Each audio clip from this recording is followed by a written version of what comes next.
Well, there are some foods that many normal humans might consider taboo if you're trying to lose weight, such as carbohydrates and even fruit. But experts say it's not actually the case. Low-carb diets like keto or Atkins are famously effective for shedding the kilos, but what are they doing for your long-term health? Are we at risk of missing a vital part of our dietary balance by skipping some foods altogether? Sunrise nutritionist Sarah Lorenzo is here to bust some diet myths. Morning to you, Sarah. Good morning, good morning. Okay, so first up, refined carbs, bad carbs. That's everything on the first podium, including fairy cakes. I love fairy cakes, these one here. Okay, so refined carbohydrates have basically been stripped of all the fibre, the bran and the nutrients. And when it's everything that you see there. When people consume these a lot, they get the sugar highs and then they get the sugar lows.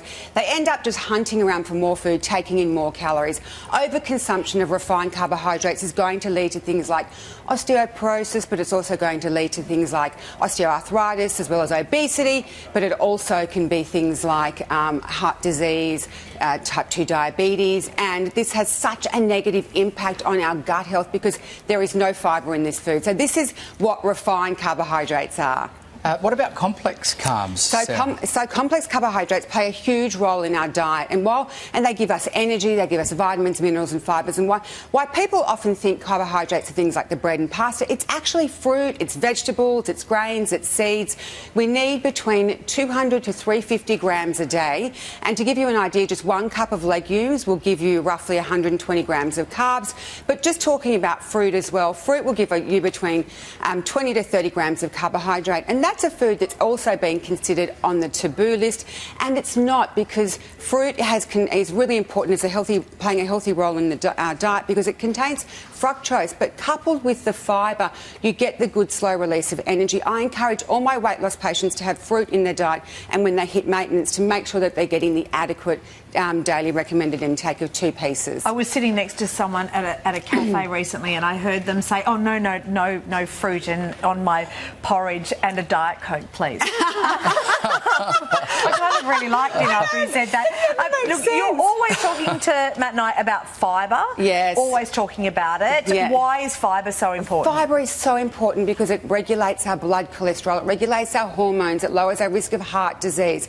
It lowers the risk of type 2 diabetes as well. It's so important with a positive impact on our gut health. We need between 25 to 38 grams a day. And when you look at the fibre, they're just things like, I always encourage people to have the darker the fruit and vegetables, the higher the fibre content, but even just the legumes there down the side. The legumes will give you 35 grams just in 1 cup of fibre. So you can see how you really can hit targets with fibre when you include that.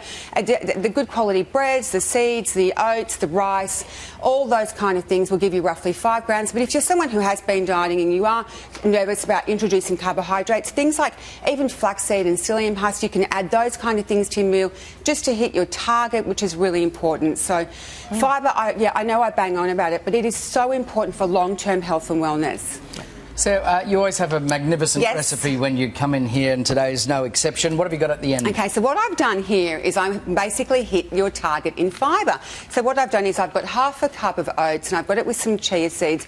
Already right there, I'm going to have 19 grams of fibre in this. And so if I add just a little bit of the psyllium husk to this, and then I add a little bit of some flax seeds, I'm already up to like 21 grams of fibre. Cinnamon here will definitely just give it a nice bit of flavour and is great for blood glucose stabilisation. And berries, which just play such an important role in our diet as well. That's going to give me another 2 grams of fibre. So just there, I've got a delicious, healthy breakfast that is giving you your recommended daily intake of fibre, and it's something that you can enjoy. And if you're doing weight loss and maintenance, then you can just factor that into your diet. So that's all your fibre intake? That's 25 grams, and that would target a female. Females need about 25 grams, males need up to 38. But you can just see there, just by being smart with your carbs, introducing a little bit of fruit and factoring it in, how you can hit targets. You've been getting me to put all the flaxseed meal and stuff, and you can't even taste it. Like, you don't even notice. It's a tasteless ingredient. I mean, the cinnamon's got its job cut out for it. Give it some flavour. Like tofu. Remember you and tofu? Yeah, my flaxseed's in the same category. It looks great. I'm going to try it in the break. Okay, thank you. It looks wonderful. Thank you very much.